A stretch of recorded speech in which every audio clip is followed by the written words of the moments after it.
I'm Callum Cintron, and I run the LGBTQ plus action team. I'm here to introduce our next speakers. I'm calling in from the lands of the Massachusetts, Pawtucket, and Nantucket people, which is near Boston. I'm super excited to introduce Clara Fang and Tykee James for a presentation on building justice and equity in the environmental movement through board service. Please add your questions to the Q&A as you have in the other sessions, and we'll get to them at the end of the presentation. Clara Fang is a DEI consultant, scholar in residence at Antioch University, New England, with 20 years of experience in climate advocacy and racial justice. As a consultant, she has worked with NOAA, Climate Breakthrough, Citizens Climate Lobby, Climate Reality, Association for Environmental Studies and Sciences, and the United Nations Environmental Program Youth and Education Alliance. Tykee James previously worked at the National Audubon Society, where he served on the government affairs team. He focused on bird conservation, water, coastal, and climate policy strategies. He has grown professionally as an advocate for equitable access to nature and affirming the fundamental rights to political, economic, cultural, and environmental self-determination of all peoples. He is the president of the DC Audubon Society, a member of the board of Justice Outside, and a steering committee member of the Green Leadership Trust. And now I will turn it over to Clara and Tykee. Hello, everybody. I'm Clara Fang. Thank you so much for joining us this afternoon. And thanks to Karina and CCL for inviting me and Tykee to present in your conference. I've been so moved by what I've heard so far, and Kea is definitely a hard act to follow. So I'm excited to talk today about building justice and equity in the environmental movement through board service. Try to advance the slide. Here we go. Thanks to Callum for the introduction. Prior to doing what I do now, I was senior fellow at Citizens Climate International and student engagement director at Citizens Climate Lobby, and I was also the group leader for CCL Detroit. Very happy to be among my old friends here. I have served on the board of directors of the Association of Environmental Studies and Sciences, Our Climate, and DC Eco Women. Thank you, Clara. Really great introduction. And Callum, I appreciate the second bite of the apple there. 2 syllables, Tykee James. Everything he said otherwise is very true. And I'm really happy to be here. I'm kind of a lobbyist in the movement, but I've served on multiple boards of directors. I'm still currently serving on multiple boards of directors. We'll get into that. And I hope to share a lot of experience and insight on how equity and justice is a part of nonprofit governance, and give you some ideas, give you some inspiration, and we'll hopefully give you some answers at the end. So keep your questions until towards the end. You can put them in the Q&A. We'll be happy to help you out when we get to that point. So we're going to talk about what is a board, first of all. How do boards impact equity and justice?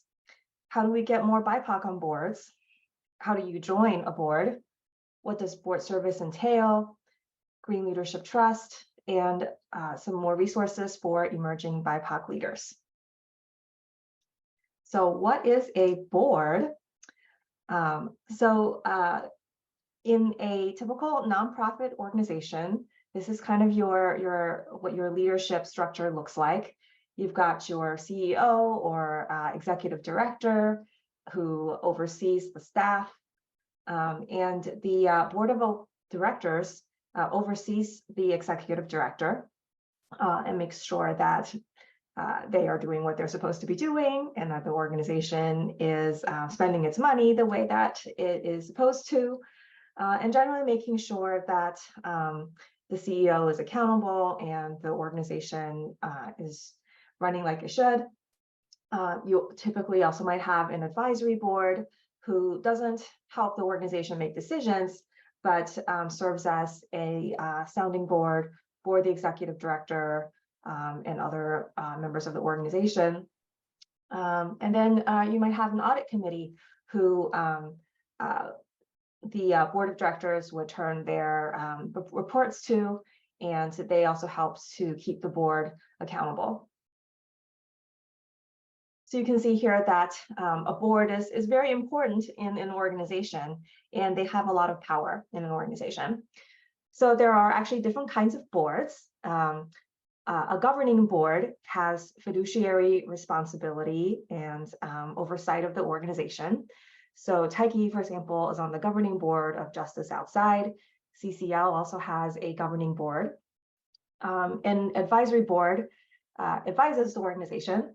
So Green Leadership Trust has an advisory board. CCL also has an advisory board with people that you know and love, like Catherine Hayhoe. And then we will also have a working board. So a working board serves the functions of a governing board, but they also do programmatic work for the organization, usually because the organization is just getting started, and they need the board members to do a lot of that work, or they don't have staff or budget. So the board members step in as staff members, essentially. So I, in my role on the board of the Association for Environmental Studies and Sciences, was part of a working board, and then Tykee for the DC Audubon Society as well. Now, to get into a little bit how boards affect the organization's equity and justice priorities, the first part is just understanding some general responsibilities, and among them are determining the organization's priorities, which go into how and what the budget is for the year. It goes into who and how they hire that executive director, CEO.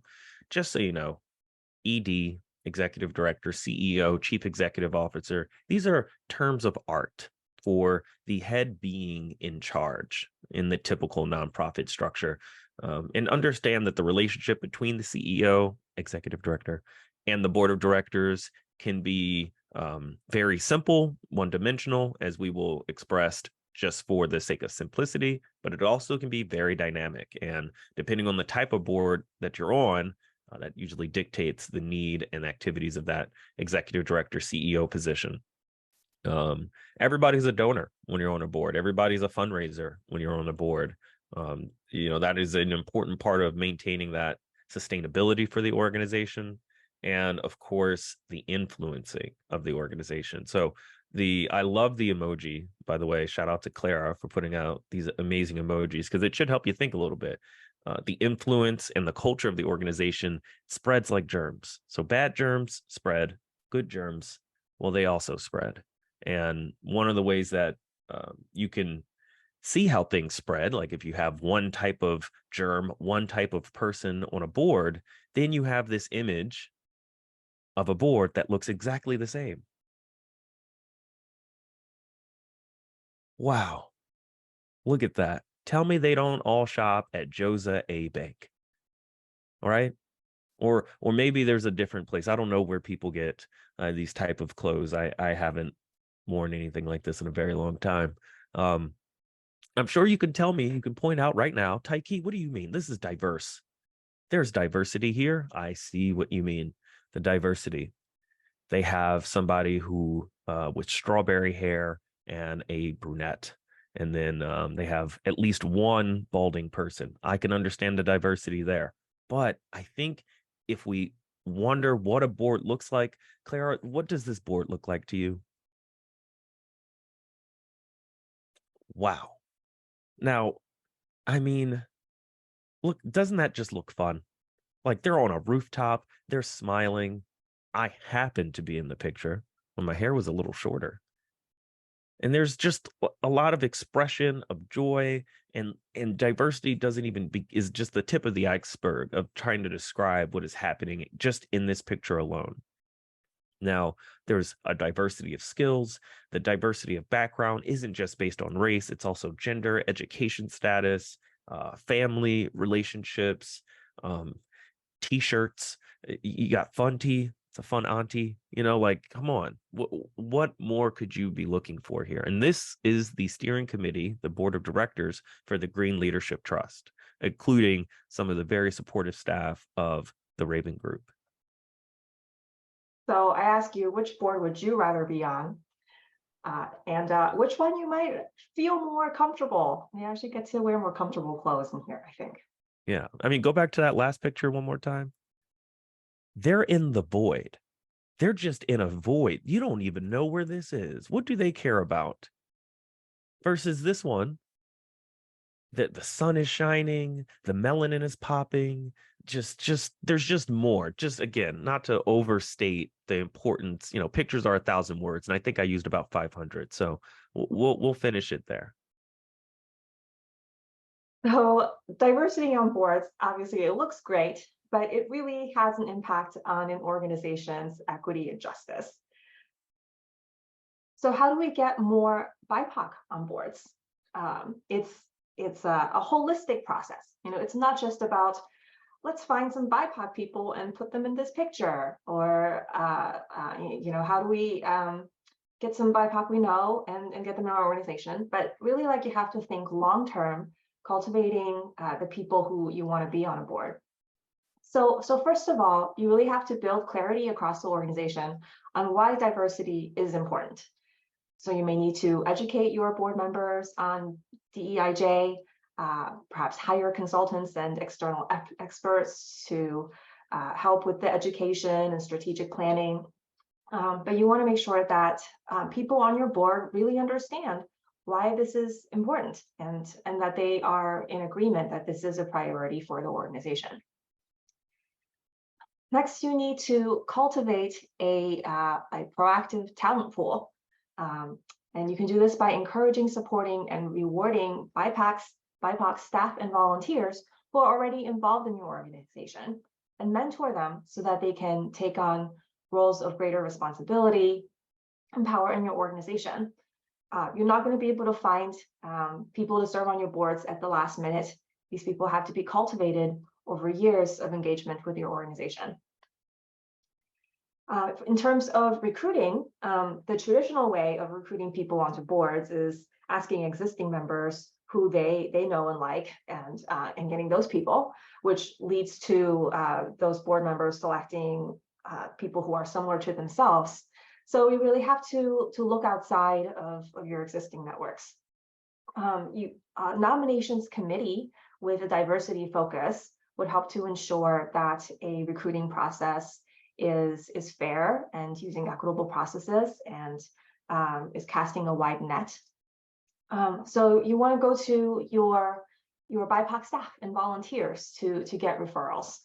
You might try a recruiting firm.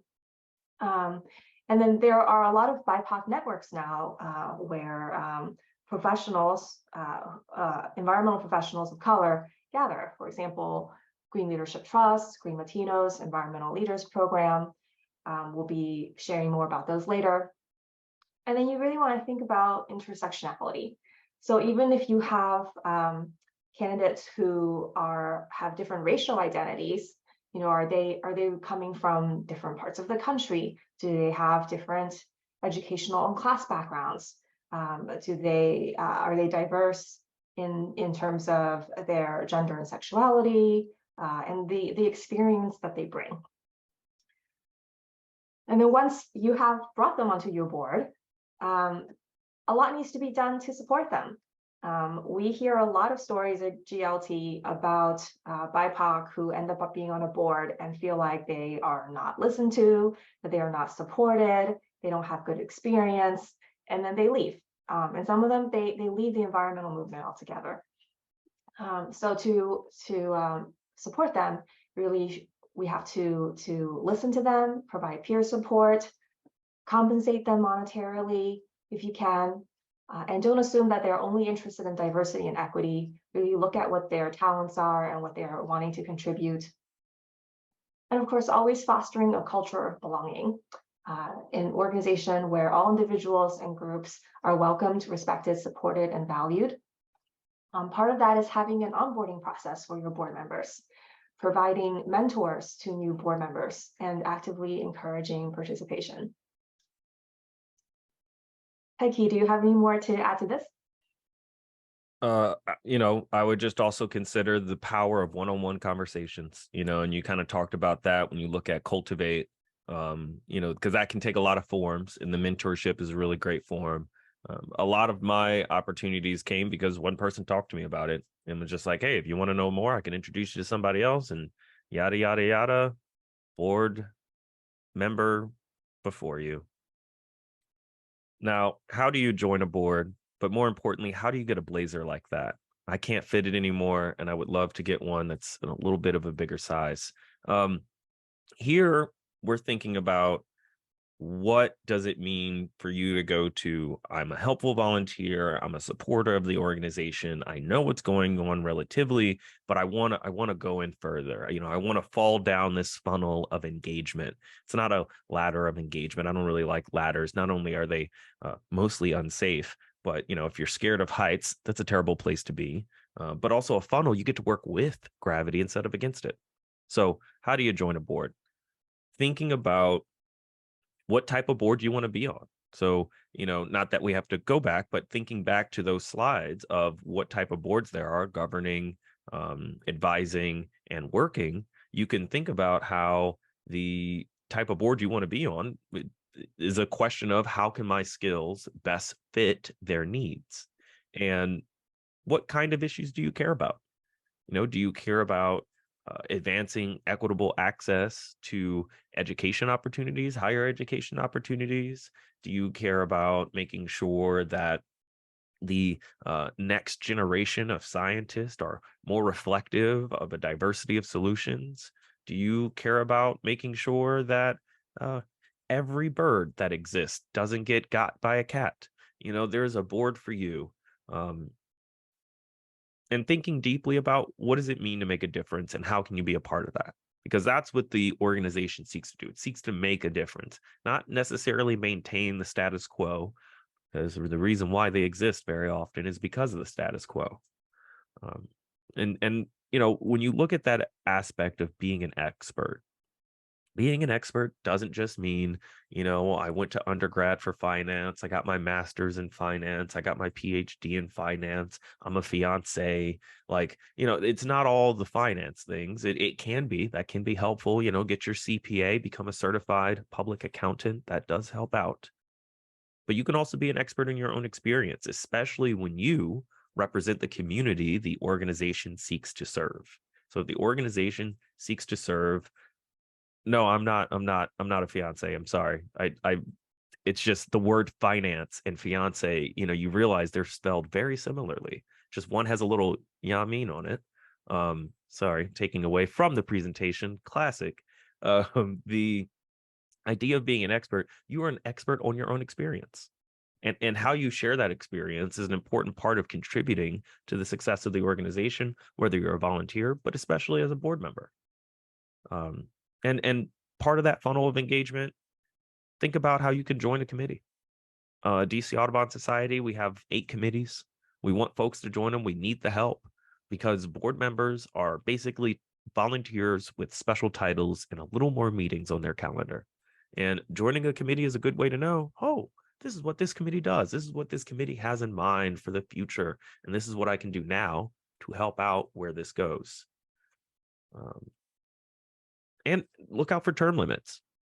Not every board has term limits. They should.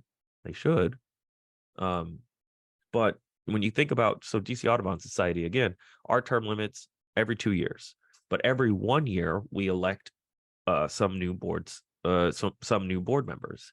And what that does, it just helps us maintain a certain number of board members so we can be effective. But other organizations, they may only get new board members every 3 years, every 2 years, or whenever one leaves, because there's no term limits. How do you join a board, Clara? Well, I want to highlight this point about getting to know a current board member. They always love to hear what's going on in the organization on the ground from a volunteer or a staff member. And when I was on the staff, I used to have these long conversations with Ross Astoria, who is the president of the board of CCL. about diversity, equity, and inclusion, and about how like student engagement was going. I also had those conversations with Piper Christian on the board.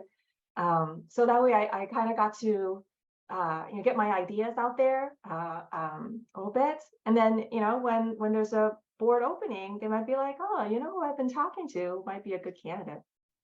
I still haven't been invited to join the board of CCL, but just to let you know, I'm open. And you know what? So that last aspect of apply, keep your resume crispy. All right. Keep that resume nice and crispy. Sometimes they ask for a cover letter or a letter of interest. It's just paperwork that lets them know you're interested, and it gives them a chance to learn about you on paper. So if you actually get on the board, what does board service entail? So of course, it depends on if you're a governing board, advisory board, or working board. So when I was on the board of the Association of Environmental Science and Studies, it was both a governing board and a working board. So I'll talk about that. So AESS is a membership association for people who are in the environmental studies field as scholars, educators, and practitioners. So a lot of professors, students, and people who work with them. And their board had some committees. So they had a committee that awarded awards every year. They had a committee that organized their conference, a development committee where I helped lead some fundraising, a diversity committee, a nominations committee, a membership committee. There was also a journal and a couple other things. So the board often has members from all of these committees, and then we are helping to make decisions with regards to all of the issues that come out of the committees. So during my time with the AESS board, which was 2 years from 2020 to 2022, I served on the diversity and development committees. I conducted a DEI survey for AESS, and I put out the survey to their something like 500 members and asked them about their demographics and what they're interested in terms of diversity. This helped to lead to the creation of a DEI strategic plan. And then since I was on the committee, I was also implementing this strategic plan. We did a diversity webinar series. I helped to organize the annual conference. When we were selecting a keynote speaker, I helped them create a list of BIPOC keynote speakers and then voted on the final candidate. I served as a guest editor of the journal, and we produced a special issue on environmental advocacy. I helped fundraise for the organization so that we can fund these DEI initiatives. And I set up the organization's internship program. So you can see I was able to do a lot. Fortunately, I had a board that was really supportive of diversity, equity, and inclusion. I was able to impact equity and justice, not just for the board, but for the entire organization. And then that board service also had some benefits for me. So I was able to have an impact on an issue that I cared about and on this community that I cared about. I got to be a part of a community of experts in my field. I received financial support to attend the AESS conferences. I published my article in their journal. I gained valuable contacts, work experience, leadership experience, fundraising experience, all of which helped me enhance my resume. And we had nice food at the conference. So I got that too. You got to get fed, right? The work feeds the soul, but food also feeds the soul. So I bring up the DC Audubon Society Board of Directors because I served on there since 2019. And so that's the longest board that I served on. And I am coming up on my term limit, 2 more years. So soon. Who's counting down? Not me. So I Smurf. This is Smurf, a little acronym I came up with to help remind me, to help keep me on the pathway, and help me answer the question, what am I doing here? Stewardship. We are stewards for the resources of the organization.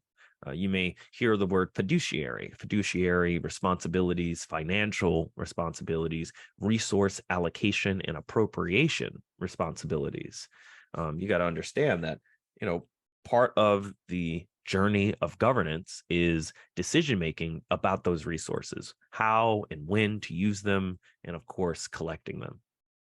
Meetings.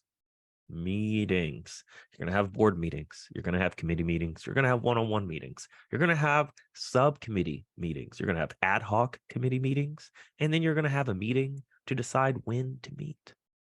It is about meetings. And I don't mean to belabor the point about meetings, but you need that for good internal communication. Internal communication is so key.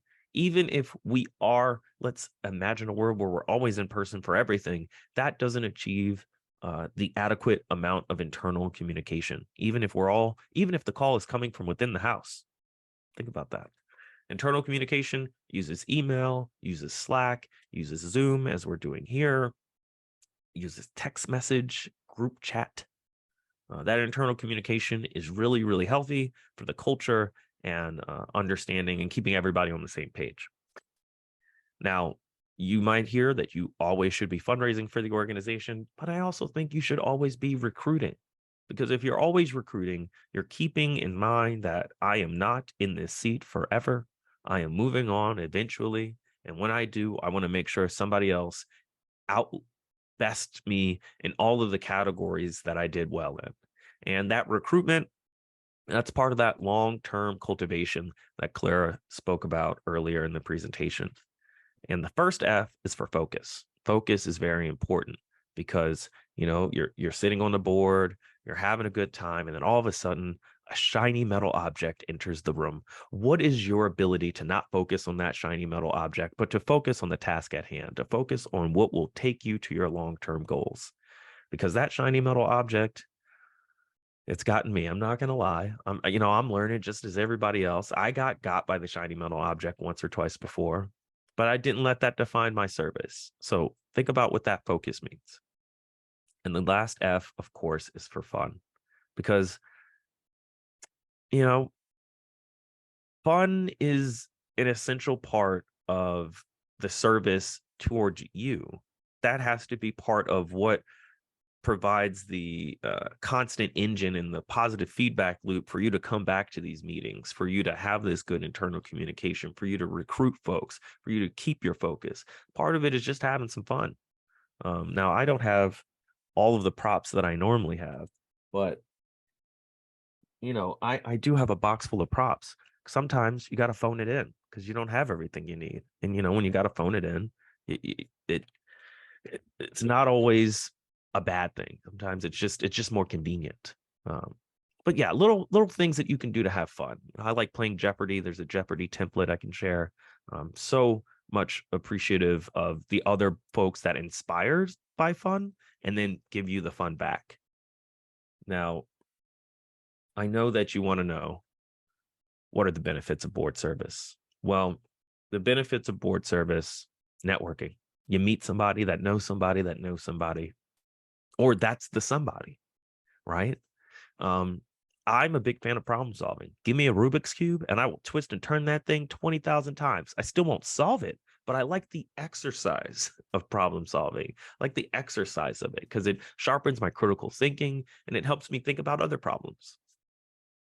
4-dimensional mentorship. So think about this. You're making a decision based on decisions that were made before you. Even though this decision is happening now, this decision may outlast you in your service on the board. And so your decision is looking also forward. And the decision that you're making, or the mentorship that you have, can also come from the people that you look up to and the people that you see eye to eye with. So your mentorship is in the future, because you're trying to mentor those folks who are going to be looking back in the same way that you're looking back to say, what should I do? What lessons should I take from the past or provide for the future, or see from the people that inspire me or the people that I work with? What mentorship can I take from this to make good decisions? 4-dimensional mentorship. Speaking opportunities like this, right? I'm here because I'm a board member. And, when I have these speaking opportunities, the honorariums that I can earn from it, they go right to my organization. So it's a great way to move some money around. I put this community garden metaphor in here because I want you to think that part of what you're doing is growing stuff with other people. And when you're doing that, you're co-creating a design. You are sharing in the benefits of that design presently and for future generations to come. So that community garden aspect is going to be, make some folks very sensitive, especially me, about what the future is when you make certain decisions, like when to water, travel.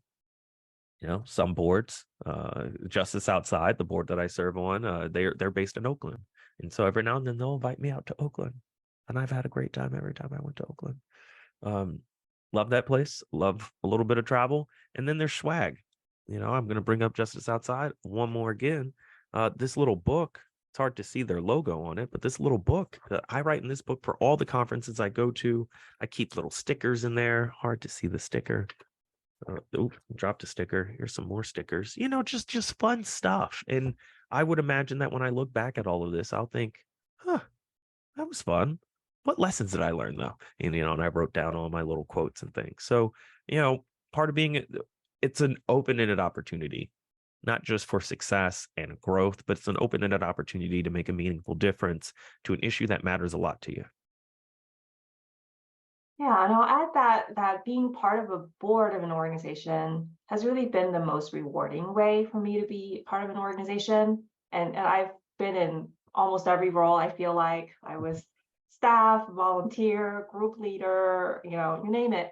But being on the board, I really felt like being taken seriously and getting to know the other board members well, and just us really trying to solve these problems together and move an organization forward. Yeah, you don't get to be a part of those conversations or make those decisions as a volunteer or as a committee member that you do as a board member. So then Thank we you for are that. moving, to resources for BIPOC environmental leaders. So we're going to share quite a few slides on Green Leadership Trust, since this is an organization Tykee and I are both a part of and very fond of. Green Leadership Yes. Trust is a membership organization for BIPOC who serve on the boards of environmental organizations. They build a more powerful environmental movement by expanding the impact and leadership of people of color and Indigenous people on U.S. environmental nonprofit boards. So I also want to say that you don't have to be on a board to also be a part of GLT. Part of their goal is to help BIPOC get onto boards so that they can become more powerful, so that these organizations can have representation from our communities. And when you're in that at that table to make those decisions, you can have a voice for equity and justice. Thank you for that, Clara. Now, a little bit of the history of the Green Leadership Trust. It started as, let's say, a group chat of people of color who served on the boards of directors for some of the biggest, greenest organizations you can think of. National Wildlife Federation, National Natural Resource Defense Council, Environmental Defense Fund, and others that when they were together, they were just like, man, you're the only person, you're the only person. Wow, we are all the only person of color on our boards. What could we do about that? So they started thinking and thinking about how they can provide this influence from inside the house, if you can allow me to make that reference twice now. And it was not just about having this influence, but uplifting the priorities of folks of color, leaders of color, to serve on these boards, to increase representation of folks who have been underserved by these environmental organizations and the folks who may represent the folks who have already been hurt the most and the worst and first in the effects of climate change, for example. There was, here's a little green group mythology for you. There was a group of green group CEOs called the Green Group, and that committee of CEOs from these green groups acted in support of this forming effort of leaders of color that serve on these boards to create an association of other environmental board members of color to support each other and to grow each other. And it started with just providing some funding and sharing contact information. From there, back in March of 2013, the first initial meeting was held where in San Francisco and Washington, D.C., the project of the Green Leadership Trust would take form later in February of 2014 during its first membership retreat in New Mexico. Shout out to the land of enchantment, right? And at that first meeting, that first retreat, 31 of those board members represented 21 organizations. So you had folks, multiple board members from the same organization, and you also have in our growth, as you can see in our history, with now more members, we've doubled the amount of members. You'll have members like me who serve on 4 different organizations, like Clara, serving on multiple organizations. And this timeline doesn't explain everything that has happened in the 10-year, or if you include back in 2017, if you include all of that history. This is just a 30,000 bird's eye view of what the history has been. There's also a large set of accomplishments. And those accomplishments you can read here, just to highlight a few. GLT, the Green Leadership Trust, supported electing the first Hispanic board chair for Sierra Club, Ramon Cruz. He's been incredible, including electing the first African American board chair for Women's Voices for the Earth, and supporting the hiring of the first Black executive director. So that's on the staff side. That's not just the board side. That's enough board influence to affect what's happening on the hiring side. And for the first executive director at a big green, that was at Greenpeace. And then for the nation's oldest national environmental organization at Sierra Club, don't be envious because I know you've been jealous. Little pun there for the folks at home.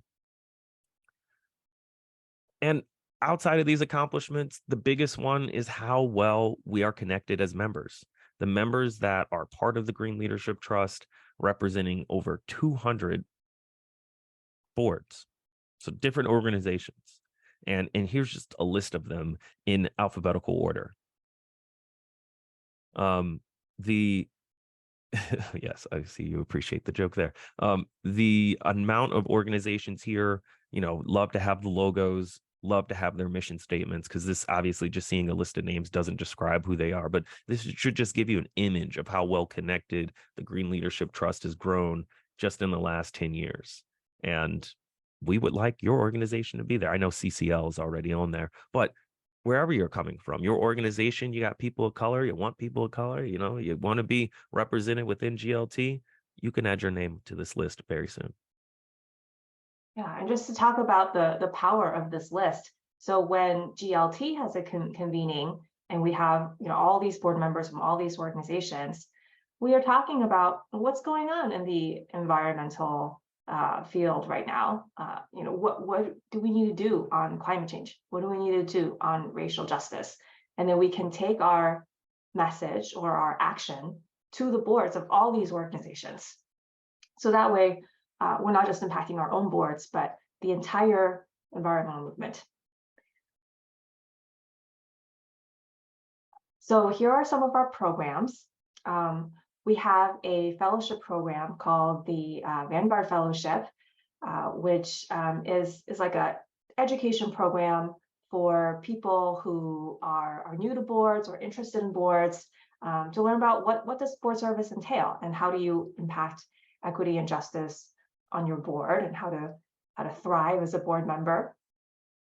We have an annual member retreat where we get together to strategize, to learn new skills, and above all, to party and have a lot of fun. For organizations, we do board placements. So if an organization has a board opening and they're like, hey, we'd really like some help in placing a BIPOC person onto our board, we can open them to the hundreds of BIPOC members who would like to be on a board and help them make that match. Our CEO evaluation tool is a tool that organizations can use to see if CEOs are doing their part to enact diversity, equity, and inclusion in their organization. And then for all of our members, we do professional development webinars.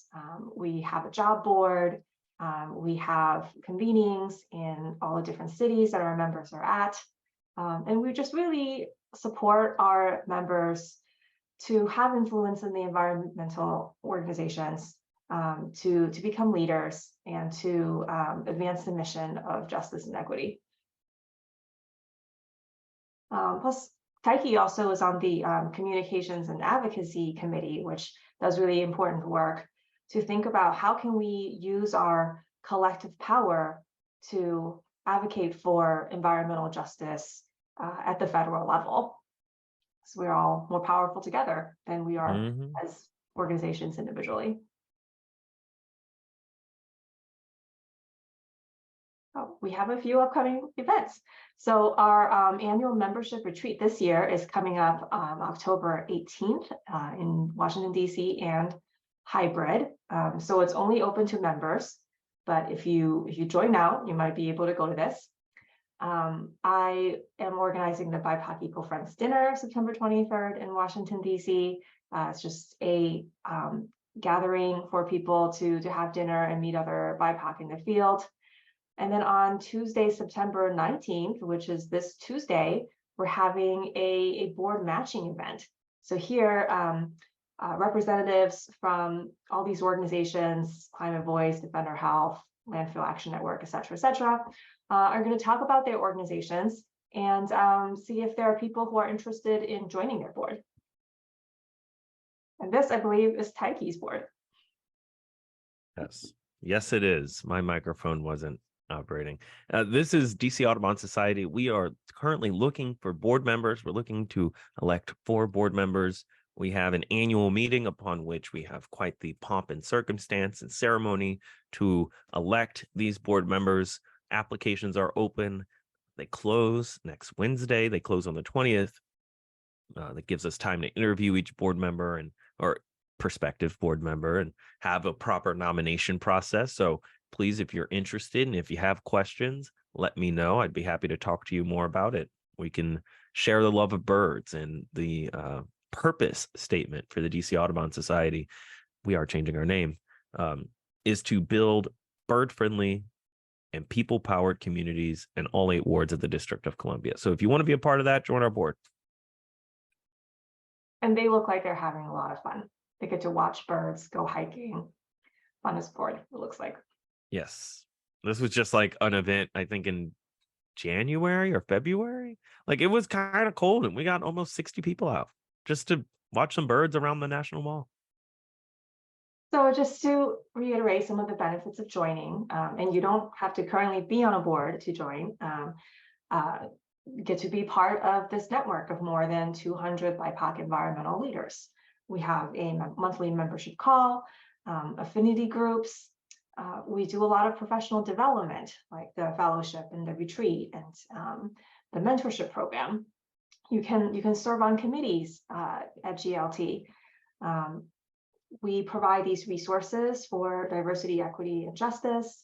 We have a DEI consultants directory, and we let members know of opportunities like job openings, funding opportunities, advocacy opportunities.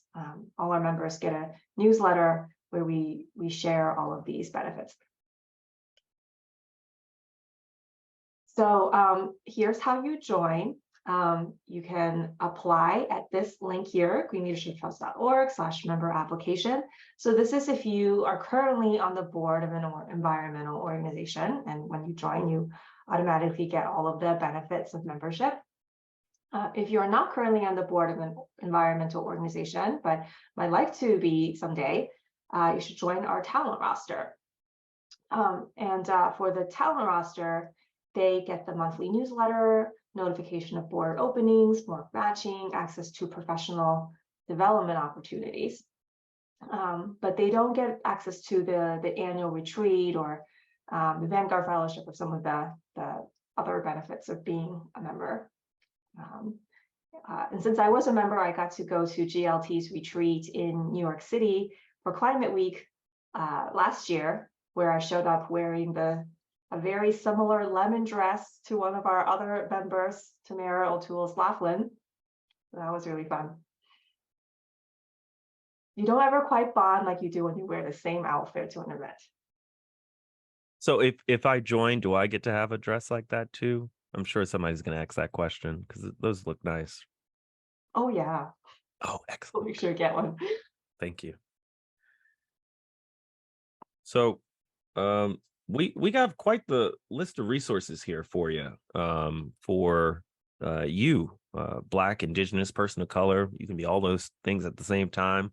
You, person that is underrepresented on boards of nonprofits and governance leadership positions in general, resources all abound. So we talked about the Green Leadership Trust pretty well, but how many of you have heard about the Environmental Leadership Program? I am an ELP fellow. In this picture with Terry, with the high noon, she is an ELP member. And there's the Ray Fellowship Program, which is within ELP.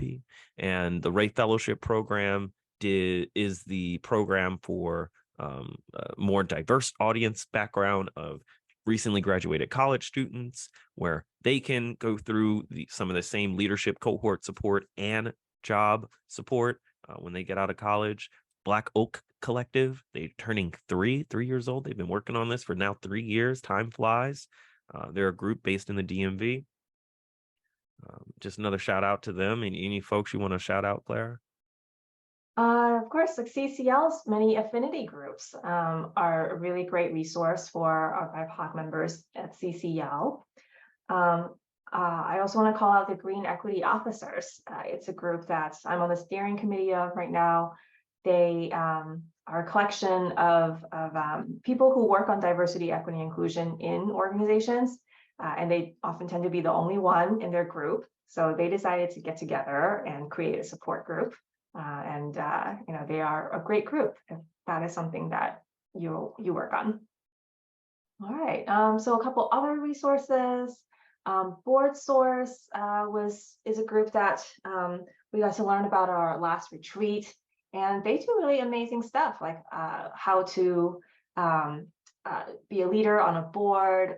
They do all this research on boards. They have surveys and other things for how to advance your board's mission.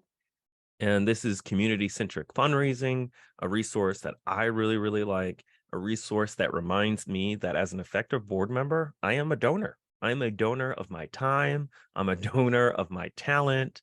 And, if I have a couple pennies to spare, I'll give them some of the treasure. But being a donor and supporting fundraising, two different things. You can support fundraising by connecting folks with other folks. And the way to reimagine fundraising, so it's not just about who can be the best grant writer, so it's not just about who has the best relationship to the mega donor, or so it's not about if you're a major donor, being the meteorologist, being that you decide when it rains. Like, that's not community-centered fundraising. And so or community-centric fundraising, if you please look at this, check out their principles, check out their hub. They have a bunch of events that are really fun. You can get involved. They have a Slack as well. They probably have a Slack in a city near you. So check out community-centric fundraising. You get to learn a lot from equitable fundraising and equitable principles around fundraising that helps you apply them in different organizations. And they have nice art. That. And they have nice art indeed. I also want to share about Climate Diversity, which is an organization I started. So I started this as a way to share the research that I was doing for my doctoral program. I did a dissertation on diversity, equity, and inclusion in the climate movement, where I did a survey with over 1,000 climate activists and some interviews with 17 professionals of color, Many of them were CCL, so I really appreciate CCL for helping me with that research. So you can actually find that report on my website, and also a lot of other resources. And the work that I'm trying to do now is to do outreach on that research, do more workshops and trainings on diversity, equity, inclusion, helping organizations with their DEI strategy, and doing climate advocacy. So just a few of those resources. This is the dissertation that came out of the work with CCL. This is a research from one of my partners, Jeannie Bay. She created a Jedi Masters Toolkit, a free Jedi resource that will aid organizations in creating and sustaining institutional change. This was a project that came out of my collaboration with NOAA, Centering Equity in Climate Resilience Planning and Action. And then this is kind of an older report I have on diversifying the US climate movement, which also had a lot of insights from my work with CCL. Oh, and then there's some webinars. So the 2 webinar series I did in partnership with Association of Environmental Sciences are on this website. All right, and then we're at the end. So here's my contact, and here's that website I was sharing you. If you'd like to support my work, you can do so at this Venmo link. And mine as well. You see that I have Amplify the Future, the organization I co-founded. And I know I talked a lot about DC Audubon Society, and you may be curious about that. There's so many different Tykee at organization emails out there. I decided to give the one that I will respond to no matter what. And so you hit me up there, we can figure out what we want to talk about moving forward. We did it. All right. Thank you so much. And we'll be happy to take some questions. Yep, we have about 10 minutes for questions, and the first one is from Debbie. What makes an attractive board to join?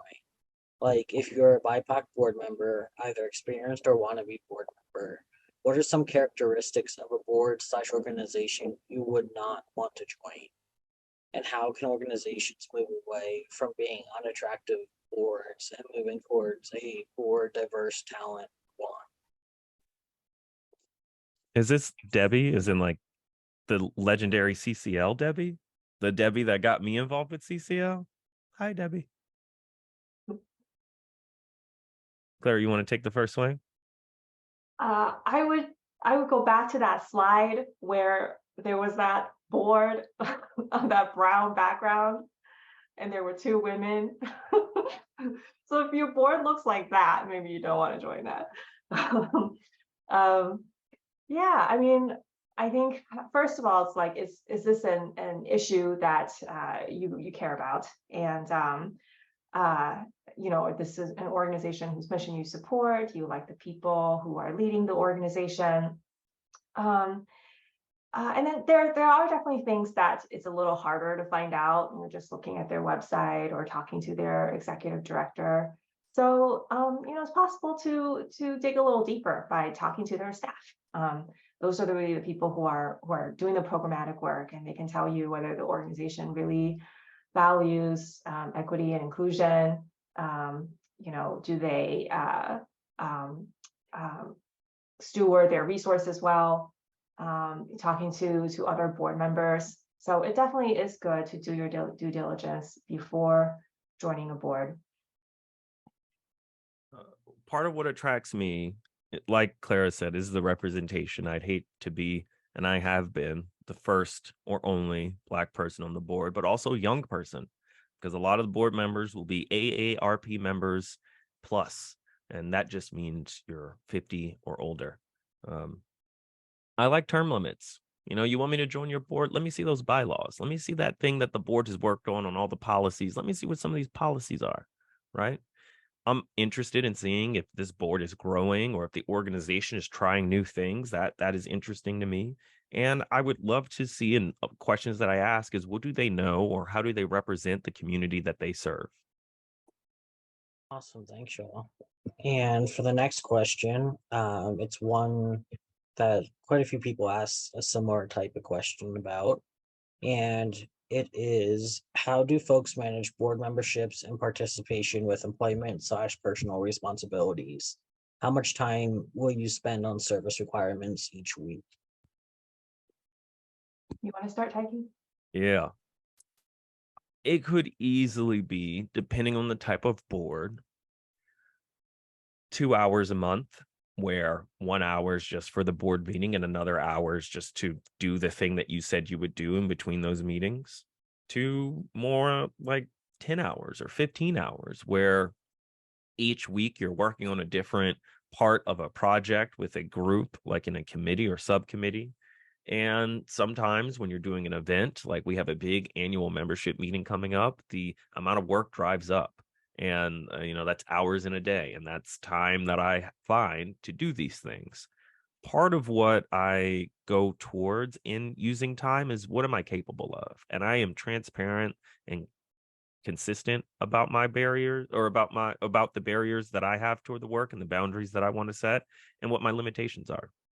The finding of time is, to some respect, a finding of priorities. Like, I'm willing to prioritize a lot of this work right now because I can.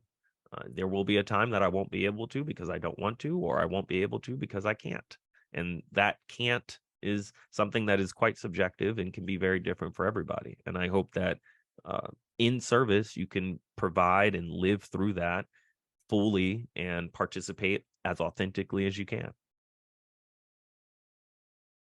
Yeah, I would say, being on a working board would spend more hours probably than you would on a governing board or an advisory board. But being on a working board means you also get to shape more of the organization's agenda and actually drive the work forward. So I have found that to be pretty rewarding. But if you're like on an advisory board, they might hit you up twice a year, so it can be much more low commitment if that's what you're looking for. Thanks for that. The next question is, if all board members are donors, if board members all need to donate, does not affect how equitable the board makeup can be? Absolutely. Absolutely. But think about donating in terms of your time, talent, and treasure. There are barriers to your time being donated to the organization. Therefore, not everyone can donate the same amount of time, the same amount of resources, however that comes. That's why I look at community-centric fundraising and think about, what does it actually mean to value board members, folks that are volunteers, folks that probably working during the day and doing other things at the night. What does it mean to value those donations? Because how do those donations turn into meaningful work for people, or at least what the organization seeks to do? That is the ultimate question of being effective. And, again, donating is not always about money. I will say my boards have asked me to donate. I think I've only donated once because I got a little extra money here and there. This that I'm doing, like the honorariums for the speeches that I do, are donations to my organization. So in a way, as a board member, I donate because, well, it doesn't come directly to me because then I got to pay taxes on the income. But long story short, there are a lot of ways to donate, and there are barriers to donating. And whether that's time, talent, or treasure, addressing those barriers is something that a really good group of folks can do as a board or otherwise. But there's also just a different way to look at the way nonprofits should work. And community-centric fundraising, again, I have to ring that bell. Really helpful way to rethink and reimagine what that looks like. Yeah, I would say not all boards require you to donate. I think in terms of their audits, they do like it if every board gives something, but it might just be like $1. When we were at AESS, they would just say, like, if you can give $1, then it looks like we have 100% board participation in the fundraising. But like I've gotten financial support from my board, to attend the conference, or to support like a project that I was working on, like the diversity webinar series. Yeah, so that's actually been a big benefit of being on a board, is they appreciate your contributions. And just to double tap on that, compensation from board service is a part of thinking about what the barriers are to you donating your time, talent, and or treasure. The idea of compensation, I think bare minimum, is you're reimbursed, right? Like if you have to drive your car to pick up snacks to go to the thing, well, mileage can be reimbursed. The snacks that you pick up for the event can be reimbursed. Bare minimum. And of course, we can get more dynamic and complex when you think about what those situations might mean. Because what if you're an organization that owns a house and that house has sleeping quarters? Well, maybe part of that compensation is that's available to board members at some time, at some agreed to condition. So the idea of what board compensation is as a way to address barriers to donating time, talent, and treasure can be looked at in a lot of different ways. Okay, well, I think we are out of time. So this has been so much fun. Thank you for allowing us to present. And yeah, have a great day. Thank you so much, CCL. Thank you for listening to this episode of Citizens Climate Lobby's training program. You can tune into more episodes anywhere podcasts are available. Inspired by what you heard today? Join Citizens Climate Lobby to advocate for bipartisan climate solutions. Go to community.citizensclimate.org to find more trainings, resources, your local chapter, national action teams, discussion forums, and more. Be sure to like our Facebook page and follow us on Twitter and Instagram @CitizensClimate. We also invite all of our listeners to subscribe to our YouTube channel for more inspiration. Like what you hear? Recommend us to your friends and make sure to give us a 5-star rating. It helps us show up on other listeners' feeds.